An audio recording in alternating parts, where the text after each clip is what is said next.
Të dashur teleshikues, ju përshëndes. Po fillojmë lajmet në televizionin 4+. Kampionati i minifutbollit për vajzat e shkollave 9-vjeçare organizohet për herë të parë në Bashkinë e Lushnjës mes 8 shkollave publike dhe jo publike. Ndeshjet që nisën dje me skuadrave kanë nxjerrë në pa edhe vajza talente në futboll si Amelia Bufazi. Kampionati i minifutbollit për vajzat e shkollave 9-vjeçare publike dhe jo publike të Bashkisë Lushnjë organizohet për herë të parë nga Qendra Kulturore e Fëmijëve në bashkëpunim me Zyrën Vendore të Arsimit Parauniversitar dhe me mbështetjen e Bashkisë Lushnjë. Kampionati ka tërhequr interesimin e shumë vajzave që do të luajnë me bashkëmoshataret e tyre dhe në të marrin pjesë 8 shkolla 9-vjeçare. Lirika Zazi, Hysen Xheka Karbunar, Iliria Gafur Muço, Skënderli Bohova, Karbunar e Vogël, Fotopuka dhe Pasho Kurti Ngurrës. Vajzat pjesëmarrëse janë entuziaste për ndeshjet që do të zgjasin gjithsej 30 minuta e ndarme nga 15 minuta çdo pjesë.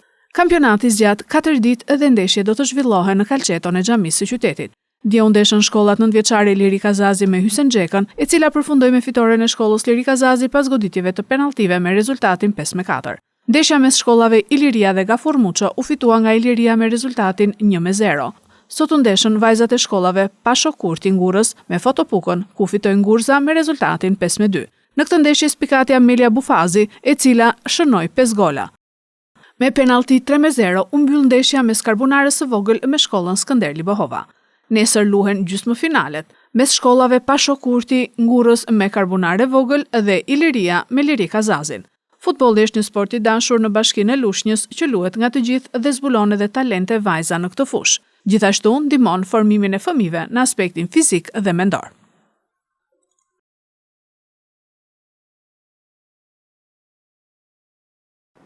Spitali Memorial Fier ka realizuar për herë të parë në një spital shtetëror ndërhyrje të suksesshme në arterien karotide te 99 vjeçari.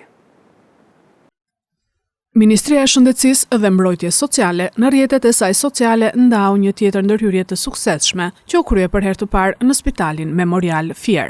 99 vjeçari Qemali Sufaj pak ditë më parë u paraqit në gjendje të rëndë në Spitalin Memorial Fier dhe ju nënshtrua angiografisë cerebrale në tru. Fal profesionalizmit dhe përkushtimit të ekipit mjekësor, u realizua me sukses stentimi i arterjes karotide të djathtë, një ndërhyrje delikate dhe rëndësishme e kryer për herë të parë në një spital publik në vend. Ministria e Shëndetësisë dhe Mbrojtjes Sociale garanton qytetarët se tek Spitali Memorial Fier do të gjenë shërbim cilësor, ekspertizë të avancuar dhe kujdes të barabartë për çdo qytetar kudo që jeton. Faleminderit çdo pacienti që beson dhe mbështetet tek profesionalizmi. Mirënjohje ndaj çdo mjeku e infermieri që shërben me përulje devotshmëri në çdo strukturë shëndetësore në vend, thuhet në njoftimin e Ministrisë së Shëndetësisë. Roskoveci ndezi dritat për festat e fundvitit në një atmosferë plot emocion e gëzim e krijuar nga fëmijët dhe qytetarët. Edhe Roskoveci ka ndezur dritat e pemës së Krishtlindjes në një atmosferë entuziaste plot emocion e gëzim. Dritat shumëgjyrshe u ndezën pas numërimit mbrapsht të fëmijëve dhe kryebashkiakes Melinda Bufi, e cila në fjalën përshëndetëse ka uruar festa të gëzuara për të gjithë qytetarët.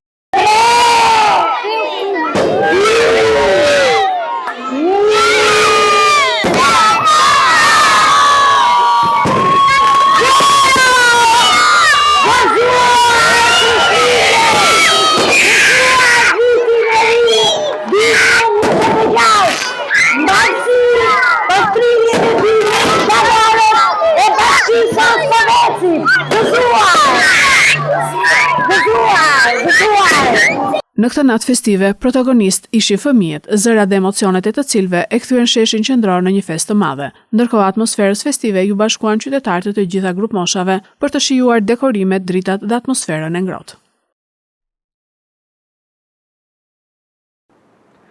67 gazetarë janë vrarë në 12 muajt e fundit në zona lufte dhe nga rrjetet kriminale, sipas raportit të Reporterëve pa kufi, duke e bërë vitin 2025 një vit vdekjeprurës për profesionistët e medias. 67 gazetarë janë vrarë brenda 12 muajve të fundit, shumica prej tyre janë viktima të luftrave ose rrjeteve kriminale, njofton Organizata për të Drejtat e Mediave Reporterët pa kufi. Gaza mbetet zona më e rrezikshme ku forcat izraelite kanë vrarë 29 reporter gjatë vitit të fundit, ndërsa Meksika renditet e dyta me 9 viktima për shkak të karteleve të drogës. Sulme ndaj gazetarëve janë regjistruar edhe në Ukrainë, ku ushtria ruse ka vazhduar shënjestrimin e profesionistëve të medias, përfshirë edhe gazetarë të huaj. Ndërkohë Sudani është shndërruar në një tjetër zonë vdekjeprurse. Raporti thekson se aktualisht 503 gazetarë janë të arrestuar në mbar botën. Lista kryesohet nga Kina me 121 të arrestuar, e ndjekur nga Rusia me 48, përfshirë 26 Ukrainas. Një tjetër shqetësim i madh mbetet zhdukja e 135 gazetarëve në 39 shtete, përfshirë edhe 5 nga Kosova që datojnë nga periudha e luftës 1998-99. Nga ana tjetër 20 gazetarë po mbahen peng, kryesisht në Yemen, Siri dhe Mali, shtete ku riskohen më së shumti rrëmbimet nga grupet militante. Në këtë raport pasqyrohen edhe sulmet fizike ndaj gazetarëve, ku Serbia është përmendur veçanërisht, që nga fillimi i protestave kundër korrupsionit pas shëmbjes së strehës së një stacioni treni në Novi Sad, janë regjistruar të paktën 98 sulme ndaj gazetarëve, kryesisht nga policia. Presidenti Aleksandar Vučić është përfshirë në listën e kërcënuesve të lirisë së shtypit. Ndërkohë në indeksin global të publikuar më 2 maj, Kosova shënoi rënien më të madhe ndër vite, duke u rënditur në vendin e 99 nga 180 shtete, më keq se çdo vend tjetër në Ballkanin Perëndimor dhe Bashkimin Evropian. Administrata Federale e Barnave e Amerikës konfirmon se po heton vdekjet e mundshme për shkak të vaksinave kundër Covidit tek fëmijët dhe të rriturit.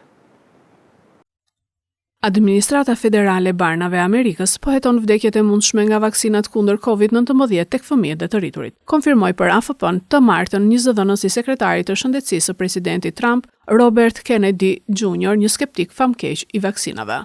Hetimi vjen kur zëra po ngrihen gjithnjë e më shumë për të denoncuar politizimin në rritje të shërbimeve shëndetësore që kur Robert Kennedy Jr. mori detyrën duke ndryshuar rrënjësisht politikën e vaksinimit në Amerikë. Efektiviteti dhe siguria e vaksinave kundër sëmundjes së shkaktuar nga koronavirusi i ri janë konfirmuar nga studime të ndryshme si dhe raste të rralla të efekteve anësore serioze, të cilat megjithatë nuk e vënë në dyshim përfitimin e vaksinimit të shumicës së qytetarëve të gjitha grupmoshave, sipas autoriteteve shëndetësore në shumicën e vendeve të botës. Hetimi, i cili fillimisht duhej të përqendrohej në vdekjet e mundshme të fëmijëve, ka shkaktuar polemika të reja në javët e fundit, pasi një memo e brendshme u zbulua në fund të nëntorit. Memoja që i atribuohet një zyrtari të lartë të FDA-s përmendte të paktën 10 vdekje fëmijësh të lidhura me vaksinat pas një provë. Rreth një dyzin ish zyrtarësh të FDA-s kanë shprehur shqetësim të thellë që atëherë dhe kanë kërkuar kujdes, duke vënë duke se asnjë shpjegim i proceseve dhe analizave që çuan në këtë vlerësim retrospektiv nuk është bërë publik. Sekretari i shëndetësisë i administratës Trump, Robert Kennedy Jr., është i njohur për përhapjen e lajmeve të rreme dhe teorive konspirative rreth vaksinave. Gjatë pandemisë, ai kishte pohuar se këto vaksina ishin më vdekjeprurse të prodhuara ndonjëherë, dhe madje kishte shkuar aq larg sa t'i thoshte shtypit gjatë një eventi se virusi Red SARS-CoV-2 ishte i synuar etnikisht për të prekur të bardhët dhe të zinjt, por jo hebrejt dhe kinezët. Këto ishin lajmet tona për sot. Lajmet i gjeni edhe në internet në website-in 4plusmedia.tv. Bashkë mirupafshim.